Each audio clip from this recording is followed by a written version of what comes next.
Hello tout le monde, j'espère que vous allez bien. Je vous retrouve aujourd'hui dans une nouvelle vidéo pour vous faire défiler tous les livres qui vont m'accompagner au cours de cet été. Il s'agit donc de ma pile à lire estivale. Le premier roman, je l'ai déjà commencé. Il m'a été offert par l'une de mes meilleures amies à l'occasion de mon anniversaire qui va avoir lieu d'ici quelques jours. Il s'agit de la trilogie Dynasty de Ilona Andrews et c'est une intégrale. Le livre comporte 1240 pages, je crois, et j'en ai lu une petite centaine de pages. Je me suis fixée de lire et de terminer le premier tome au mois de juillet, le tome 2 au mois d'août et bien entendu le dernier tome au cours du mois de septembre. J'en lis quelques pages par jour, c'est la lecture qui m'accompagne en fin de journée et pour le moment j'apprécie beaucoup ce que je lis. Vous le savez, à peu près tous les 3 mois, donc on peut dire qu'une fois par saison, je lis un tome de la série L'Assassin Royal. C'est pour ça que là, je peux vous montrer le tome 6. Je ne sais pas encore à quel moment de l'été je vais me le caser, mais je suis bien pressée en tout cas d'y mettre le nez, puisque ça va me permettre de terminer le deuxième cycle de la série. Et la prochaine étape, ce sera bien entendu Les Aventuriers de la Mer. On passe un petit peu au graphique et comme j'ai terminé la relecture de tous les tomes de Fruits Basket à raison d'un tome par mois, eh bien je fais la même chose maintenant avec la relecture de la série Anna Yoridango qui là aussi date de mes années collège. Même si j'ai découvert les derniers tomes de cette série à rallonge, puisqu'elle comporte, je crois, une trentaine de tomes en tout, un petit peu plus sur le tard, quand j'étais eh bien encore dans mes études supérieures. Là, du coup, je vous montre le tome 2 que j'aimerais beaucoup lire en juillet, le volume numéro 3 que j'aimerais lire au mois d'août, et le 4e pour le mois de septembre, bien sûr. J'ai récemment reçu le tome 2 de cette série de Stéphane Plateau qui s'intitule Les Sentiers des Astres. C'est de la fantaisie française et du coup je me suis rappelé par la même occasion que je n'avais encore jamais lu le premier tome qui est dans ma pile à lire pourtant depuis 2016, autant vous dire depuis une éternité. Donc c'est pour ça que cet été il faut absolument que je découvre ce premier tome, j'espère qu'il me plaira beaucoup. Qui dit nouvelle saison dit pile à lire participative, il est donc temps que je vous montre en vidéo les gagnants, les 5 gagnants de vos votes suite à l'une de mes dernières vidéos. Donc vous avez massivement choisi de me faire lire cet été Là où chantent les écrevisses, le tome 12 de Charlie Davidson, youpi, un Cozy Mystery avec le premier tome des Dames de Marlowe en quête. Ce beau bébé qui vient de Deux Saxus, c'est La Maison au milieu de la mer céruléenne de T.J. Klune. Et pour finir, un autre livre dont j'attendais avec impatience de pouvoir faire la lecture, c'est Le Tournesol suit toujours la lumière du soleil. Un roman historique que l'on doit à Martha Hall Kelly et dont les 2 premiers tomes m'ont valu à la fois un coup de cœur pour le premier tome et à la fois un excellent moment de lecture pour le tome 2. Bien sûr, à chaque nouveau trimestre, je fais des relectures, donc je poursuis petit à petit la relecture de La Communauté du Sud. C'est pour ça que je peux vous montrer le tome 10 et autant vous dire que comme la série comporte 13 tomes en tout, eh bien j'en vois le bout petit à petit. Et je relis aussi tous les romans de Colleen Hoover depuis l'année dernière et comme j'arrive au bout de toutes mes relectures, il ne me reste plus que 2 à relire, eh bien le rythme se tranquillise un petit peu. C'est pour ça que cet été je ne relirai qu'un seul de ces livres. J'ai choisi de relire Too Late qui m'avait à l'époque procuré un énorme coup de cœur. C'est peut-être pas son roman le plus apprécié, c'est l'un des plus sombres et des plus glauques.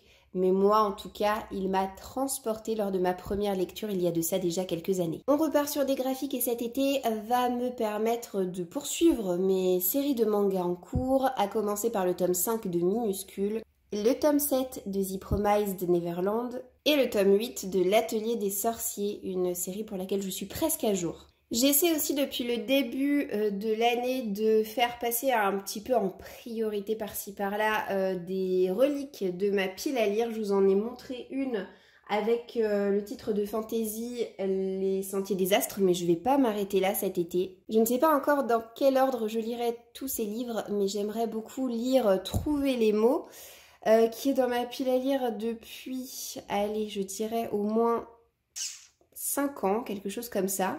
Le Chant du Rossignol, un titre historique sur la Seconde Guerre mondiale qui a rencontré un succès fou et que je n'ai toujours pas lu.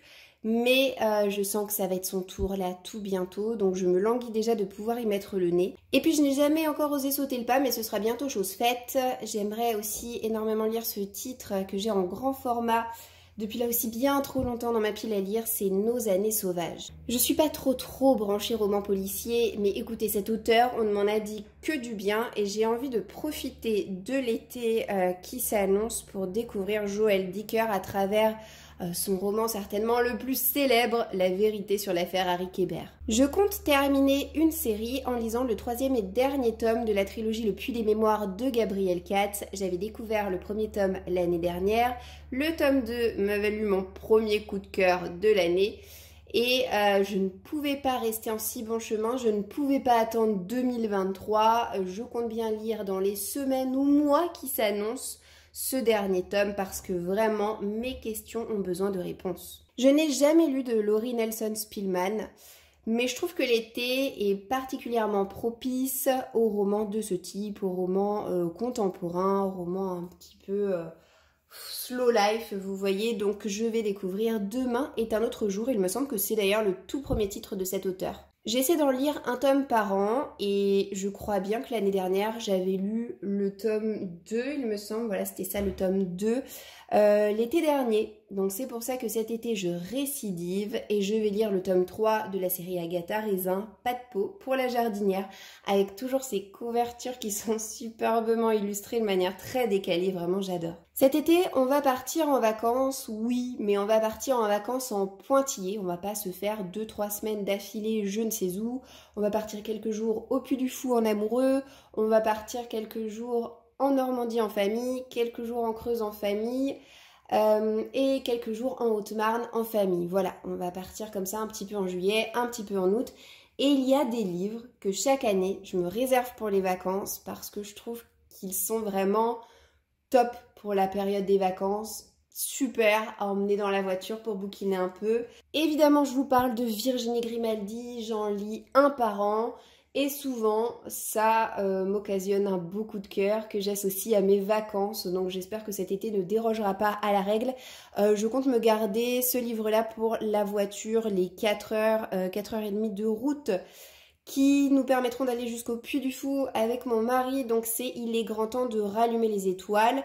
Je les lis dans leur ordre de publication et mis à part le premier tome, voilà, je n'ai eu que des coups de cœur pour les romans de cet auteur que j'adore. Chaque année, en gros, j'attends avec impatience l'été, j'attends avec impatience les vacances pour lire un nouveau Virginie Grimaldi. J'associe vraiment ce moment-là à la lecture de ses livres, donc si ce n'est qu'il me semble être assez court, je suis très pressée de le lire. Et finalement, il me reste 2 livres à vous montrer que je compte lire cet été. Ces 2-là aussi, je me les garde pour les temps de trajet, pour les temps de vacances. L'année dernière, j'ai découvert Samuel Barbier à travers son premier titre, La sirène et le scaphandrier. Alors, j'étais pas partie en vacances au moment où... Ah, mais non, je vous dis n'importe quoi. Si, je crois que j'étais partie en vacances et il me semble que je l'ai lu lorsque nous étions à Corfou avec les enfants. Donc voilà, je ne sais pas encore où est-ce que je serai lorsque je lirai Celle qui reste, mais c'est sûr que je ne serai pas à la maison. Il va se lire très rapidement parce qu'il est assez court et j'attends de cette lecture qu'elle sache m'émouvoir. Et il est déjà temps pour moi de vous présenter le dernier livre de ma pile à lire estivale. Vous n'avez pas l'impression qu'il manque un auteur, que là aussi je lis tous les ans, à peu près en été. Évidemment, je veux parler de Liane Moriarty, j'adore ses livres, j'en ai lu que 2. Le premier c'était Le secret du mari qui m'avait beaucoup plu. Le deuxième c'était Petit secret grand mensonge qui m'a valu un coup de cœur. Et le troisième ce sera donc Un peu, beaucoup, à la folie. Et là c'est pareil, je sais pas du tout où est-ce que je serai lorsque je lirai ce livre. Mais j'espère qu'il saura me procurer de belles émotions. Et c'est une lecture mais parfaite pour les vacances je trouve. Et voilà, si j'ai bien compté, je vous ai présenté hors graphique 20 romans qui m'accompagneront tout au long de l'été. J'espère avoir le temps de tous les lire et d'avoir l'occasion de vous en reparler un petit peu chaque mois à travers mes vlogs et également en fin de mois à travers une vidéo un petit peu plus dédiée, un petit peu plus détaillée. N'hésitez pas à me dire en commentaire si cette vidéo vous aura plu, toujours voilà, au-dessus de ma table basse décorée en fonction de la saison. Je vous souhaite d'ores et déjà de passer une très belle journée et je vous dis à bientôt dans une prochaine vidéo. Ciao ciao!